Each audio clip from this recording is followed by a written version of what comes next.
మా అత్త వాళ్ళ ఫ్రెండ్స్ మేము మా అత్త వాళ్ళ ఇంటికి వచ్చాము.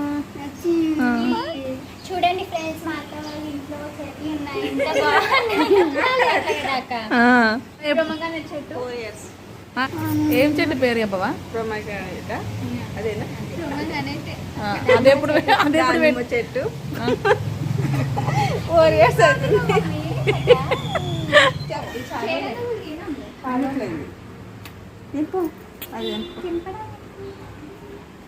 ఫస్ట్ టైం తింటున్నా ఒక ఫ్రూట్ నేను గట్టి నాను కొంచెం వచ్చేసింది.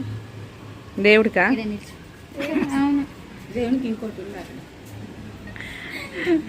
ఆమె చెట్టు 4 months అయింది చెట్టు పెట్టి. అవునా? కుక్క కూడా వేసిందా? క్యూట్ వచ్చింది.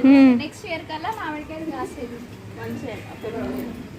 ఎవరికి తీసుకోవద్దు అప్పుడు మామిడికాయలు? మనమే తొక్కు పెడతాం కదా, తొక్కుకి ఇచ్చేస్తుందా? ఫస్ట్ మాడిలకి ఇస్తాం ప్రశాంత్. ఎందుకు పెట్టినావు అవి? మంచిగా చెప్పినావు వచ్చింది అంటే ఎన్ని సంవత్సరాలు పడుతుంది చెట్టు పెరగడానికి? 1 year 1 yearేనా? పడుతుంది. ఆహా, 2 years ఇంకా 4 1 year నెలలు చూద్దాం. పెట్టి మనం. మరి దీనికి ఎప్పుడు వచ్చింది? ఇది 3 4 ఏళ్ళు అవుతుంది. ఇది 4 2020లో పెట్టినాం అక్క. 2021 ఆ. జనవరిలో పెట్టినాము. నువ్వెందుకు నవ్వు- ఏడ పెట్టాలి? ఫ్రూట్స్ ఇట్లా ఇట్లా వస్తున్నాయి. కుక్క కూడా వచ్చేసింది. దానికి ఎంత బాగుంటది తెలుసా? స్వీట్ ఉంటది. స్వీట్ ఉంటాయా? ఇప్పుడు కట్ చేసుకొని తినని తెలుస్తుంది మీకు. అత్తు కట్ చేసినాం కదా అత్తు తింటావా? నువ్వు ఇక్కడ నువ్వుకుంటే చోటు బాధ చోటు.